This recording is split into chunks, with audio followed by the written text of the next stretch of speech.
En este espacio digital estamos hablando permanentemente de la economía digital y todo lo que tiene que ver para aprovecharla, para también afrontarla y adaptarse a los desafíos que nos plantea. Hoy conversaremos con Gamal Serhan, quien se ha especializado en estrategias de transformación digital, un tema muy importante. Gamal es ingeniero civil formado en la Universidad Autónoma Nacional de México, tiene una maestría en finanzas corporativas en el Instituto Nacional Autónomo Tecnológico Autónomo de México, también formado en Bolivia en altos estudios nacionales, ha ocupado distintos cargos públicos y privados y últimamente se ha especializado en transformación digital en el INCAE Business School, uno de los centros de formación de ejecutivos a nivel latinoamericano con mayor prestigio. Muchas gracias, Yamar, por estar aquí con nosotros en este espacio digital. No, gracias a ti, Oscar. Un gusto estar contigo en este también espacio digital que es nuevo para todos, en especial después de la pandemia, ¿no? Bueno, y eso quería que sea mi primera pregunta. Escuchamos mucho hablar de transformación digital, pero ¿cómo lo traducimos esto a la práctica? Si por favor, para quienes nos siguen por las redes sociales, podrías explicarlo en términos muy precisos, muy concretos, muy claros. A ver, la transformación digital, digamos, tiene básicamente tres fases. La primera es la de la digitalización. ¿Qué significa la digitalización? La digitalización significa que todo lo que lo haces de manera manual lo puedas transformar y lo puedas realizar de manera digital. O sea, por ejemplo, cualquier trámite tú podrías, o sea, actualmente, lamentablemente, el Estado sigue realizando de manera manual.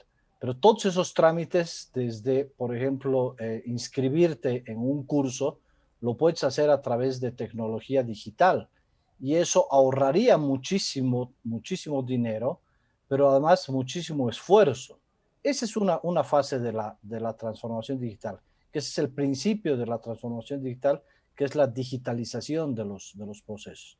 La segunda transformación, la segunda fase, digamos, de la transformación digital es justamente transformar procesos que tú realizabas de manera, eh, si quieres, hasta artesanal, los puedes transformar en procesos casi en serie, digamos. O sea, si tú tenías una pastelería y hacías pasteles manualmente, tú puedes transformar tu negocio y los puedes comenzar a producir en serie y obviamente eso te permite que produzcas mucho más. Y finalmente, la tercera fase de la transformación digital es la transformación digital disruptiva, que tiene que ver con un cambio profundo en el modelo de negocio y también tiene que ver con un cambio profundo de la propia organización. Es decir, transformas el modelo de negocio, pero transformas también la organización, transformas su cultura organizativa, transformas sus plataformas tecnológicas, transformas el valor que tú le vendes a la gente. Y toda esta transformación se da a través de un cambio fundamental que es centrarte en el cliente. Hoy lo más importante es centrarte en la experiencia del cliente. O sea, dependiendo de cómo el cliente experimenta tus productos, es que tú debes de diseñar tus productos. Antes la lógica te decía, tú diseñas el producto y tratas de convencer a la gente de que te lo compre. Hoy la lógica es al revés. Primero escuchas lo que el cliente quiere y en función a lo que el cliente quiere es que tú diseñas tus productos. Así Yamal, que en tu presentación hablábamos del INCAE, el INCAE sigue el método de caso. ¿Nos podrías dar un ejemplo, por ejemplo, de lo que significaría una transformación disruptiva en alguno de los casos que hayan visto? A ver, te doy dos interesantes. Uno, por ejemplo, es Uber. Eh, Uber es una compañía digital, o sea, es una aplicación que no tiene ni un solo taxi, pero es la compañía de taxis más grande del mundo. Porque parte de un principio, primero parte del principio de que eh, los recursos son totalmente accesibles al mundo, o sea, no hay una limitación respecto a los recursos, y parten de otra teoría que es que ellos no necesitan ser dueños de los activos para crear un negocio. Entonces, ese es un ejemplo, el tema de Uber, por ejemplo.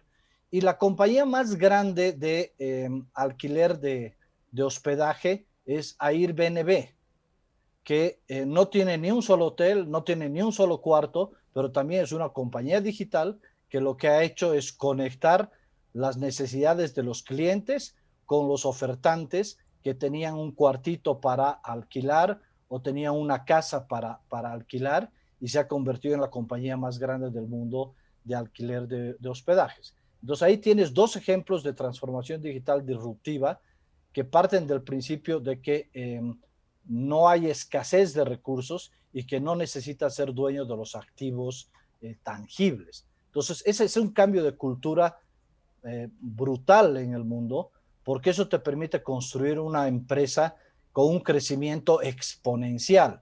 O sea, un día estás vendiendo 1, al día siguiente estás vendiendo 10 y al día siguiente estás vendiendo 100. Entonces, esas son las nuevas empresas que estamos viendo en el mundo. No, gracias, me parece clarísimo. Efectivamente, como dicen, el otro día leía también un artículo sobre Netflix que no tiene estudios de cine y sin embargo es el que más películas y series produce. Una consulta, Yamal, siendo el INCAE una escuela de negocios tan prestigiosa, cuando ellos enseñan transformación digital, ¿qué es lo que más resaltaría? ¿A qué es lo que ellos le dan más énfasis? Primero, la ventaja del INCAE, no nos olvidemos que el INCAE es la escuela de negocios para América Latina de Harvard, o sea, es un ala de Harvard. Por lo tanto, todos los casos que tú ves en el INCAE son los casos que ven en Harvard. Pero yo creo que hay dos cosas que son fundamentales en el INCAE. Primero, la exigencia es altísima, es decir, realmente te exigen muchísimo, lo cual te obliga a ti, es como cuando vas al gimnasio, ¿no? Es decir, si tú tienes que levantar mucho peso, tienes que entrenar mucho más. Y eso te obliga a generar un músculo, en algunos casos que estaba dormido y en otros casos que no lo tenías y que lo tienes que desarrollar. Entonces hay una disciplina de entrenamiento muy fuerte a la cual te someten, y que la verdad es que no todo el mundo está listo para ese tipo de enseñanza. Pero yo creo que lo más importante es, te enseñan a que todo es correcto. O sea, no hay una respuesta verdadera, si quieres, porque lo que te enseñan es a ponerte en los zapatos de quienes toman las decisiones, en las circunstancias en que toman las decisiones, y a partir de esa mirada es que puedes entender y en muchos casos comprender por qué ciertas personas toman ciertas decisiones en ciertos momentos.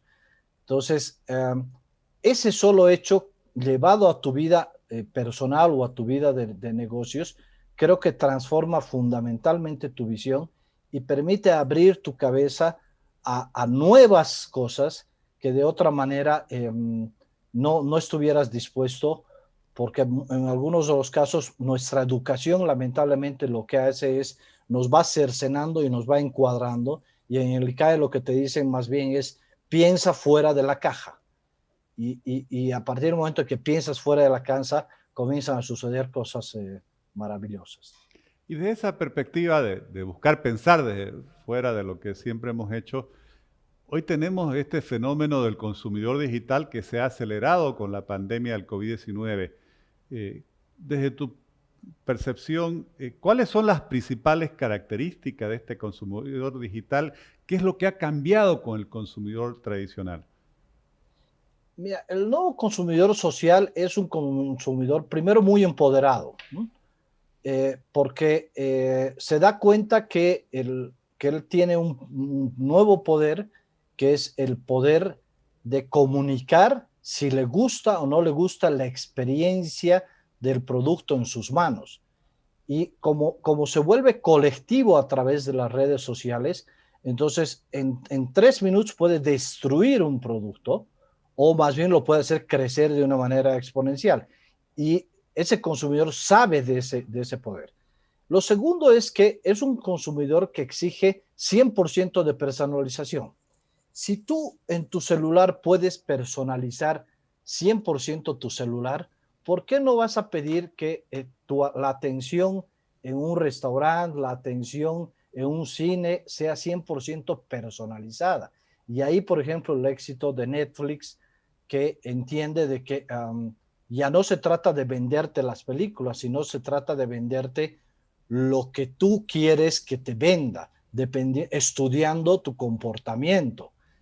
Y lo tercero es que no te olvides que el consumidor más importante hoy es la famosa generación Y. La generación Y tiene una gran característica. Antes tú y yo, por lo menos, Oscar, nos hemos formado de que nuestros papás eran el centro de atención de la casa. Y cuando ellos hablaban, nosotros nos teníamos que quedar callados.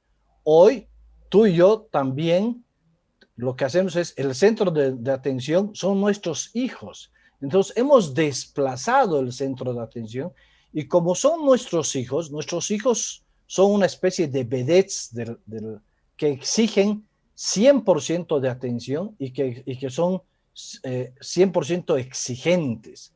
Entonces, tienes otro tipo de consumidor que obliga a las empresas a transformarse y a entender y a escuchar y a atender lo que este nuevo consumidor está exigiendo. Bueno, y siguiendo el hilo de tu respuesta, ¿cómo deben transformarse las empresas para adaptarse a este nuevo consumidor cada vez más empoderado, con cada vez mayor interacción social, que ya no es un receptor pasivo de los productos que se le ofrecen, sino que exige, que influye, que como vos decís también puede criticar y tener una resonancia muy grande en pocos segundos? ¿Qué deben hacer las empresas frente a esta nueva circunstancia y frente a este consumidor digital con tanto impacto en la sociedad? Lo primero es que tienen que tener muy claro si están dispuestos a transformar el modelo de negocio, porque hay algunas empresas que no quieren transformarse y que no están dispuestas a transformar su modelo de negocio.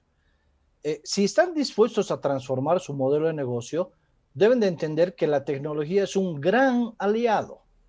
Y las conversaciones que yo he tenido con clientes, la primera pregunta es, ¿y cuánto me va a costar?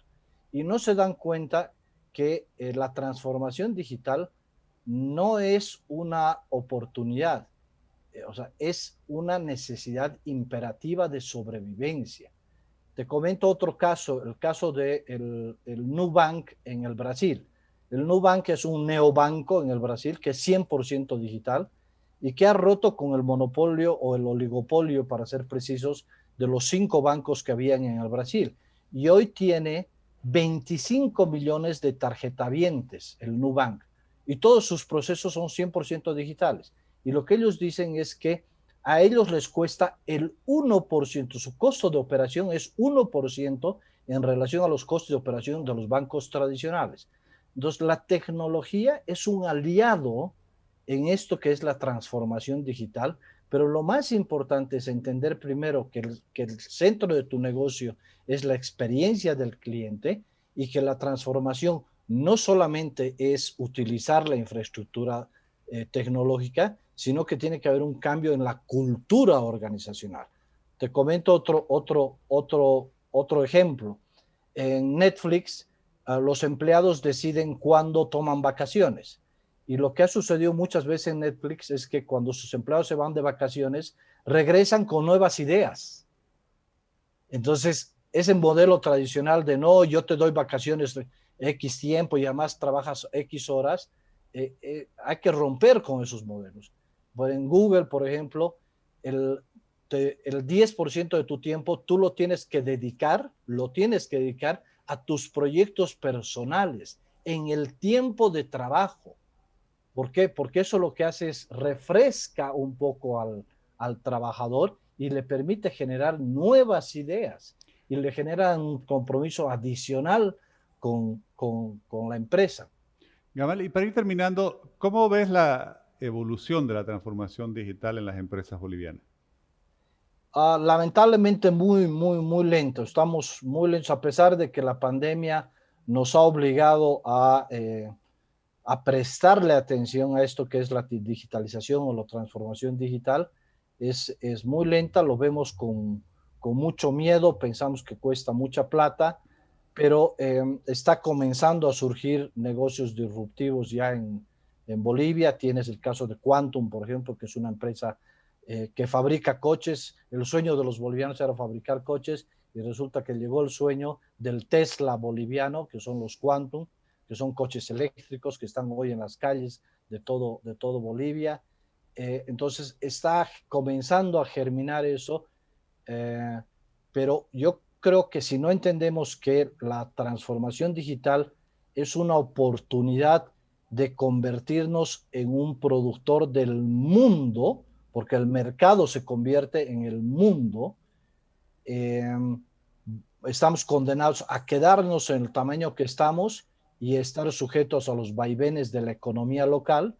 La ventaja de la transformación digital y de salir a los mercados internacionales es que dejas de estar sujeto a los vaivenes de la política nacional y más bien te vuelves absolutamente, te proteges contra estos vaivenes y te vuelves un jugador mundial, ¿no? Muchísimas gracias, realmente me ha parecido muy interesante la presentación.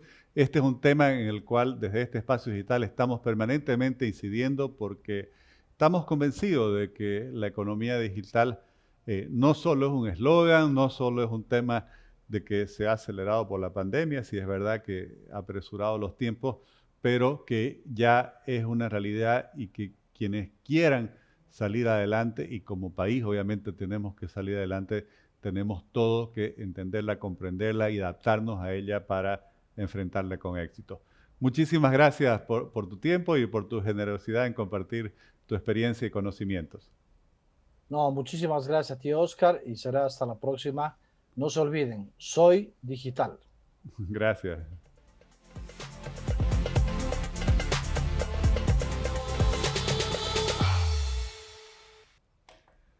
Me quedo con un tema que creo que marca un punto fundamental y es hoy tenemos un consumidor empoderado porque puede interactuar socialmente a través de las redes, porque exige y demanda cada vez más de las empresas que personalicen su oferta a sus requerimientos, a sus gustos, a sus necesidades.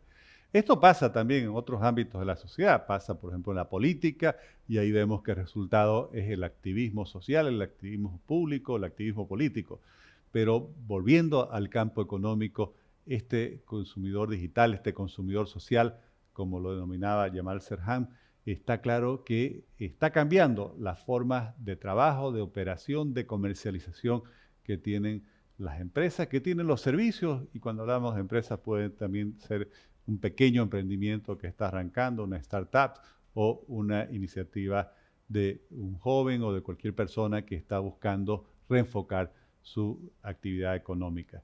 Les agradezco mucho, espero que les haya gustado esta conversación y vamos a seguir en este espacio digital de Frente con Oscar Ortiz hablando de todos los desafíos y oportunidades que nos representa la economía digital. Muchas gracias.